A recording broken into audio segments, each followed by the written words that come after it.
Bangladesh energy regulatory কমিশনকে আবারও gas ও বিদ্যুতের দাম নির্ধারণের ক্ষমতা ফিরিয়ে দেওয়া হয়েছে। মঙ্গলবার ২৭ আগস্ট এ বিষয়ে আইন বিচার ও সংসদ বিষয়ক মন্ত্রণালয় থেকে একটি গেজেট প্রকাশ করা হয়।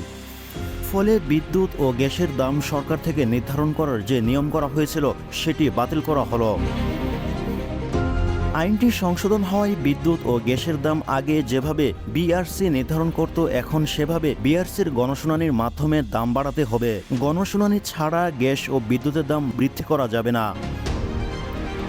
গেজেটে জানানো হয় বাংলাদেশ এনার্জি রেগুলেটরি কমিশন আইন বিলুপ্ত করে অধ্যাদেশ জারি করা হয়। এখন থেকে এটি বাংলাদেশ এনার্জি রেগুলেটরি কমিশন অধ্যাদেশ ২০২৪ নামে অভিহিত হবে। টিম টিআরসি হৃদয়ে ধারণ করে বাংলাদেশ দ্য রিয়েল কনসালটেশন, স্বচ্ছ ভ্যাট আইনে দক্ষ ন্যায্য ভ্যাট প্রদানে।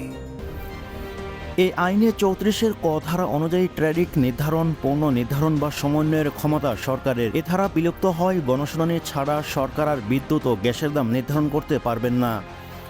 গত বৃহস্পতিবার ২২ আগস্ট উপদেষ্টা কমিটির বৈঠকে আইনটি সংশোধনের বিষয়ে সিদ্ধান্ত নেওয়া হয়। বিআরসির এক কর্মকর্তা জানান, আইনটি সংশোধন হওয়ায় বিদ্যুৎ ও গ্যাসের দাম আগে যেভাবে বিআরসি নির্ধারণ করত এখন সেভাবে বিআরসির গণশুনানির মাধ্যমে দাম বৃদ্ধি করতে হবে। তিনি আরও বলেন, মাঝখানে বিদ্যুৎ ও গ্যাসের দাম সরকার থেকে নির্ধারণ করে যে নিয়ম করা হয়েছিল সেটি বাতিল করা হলো।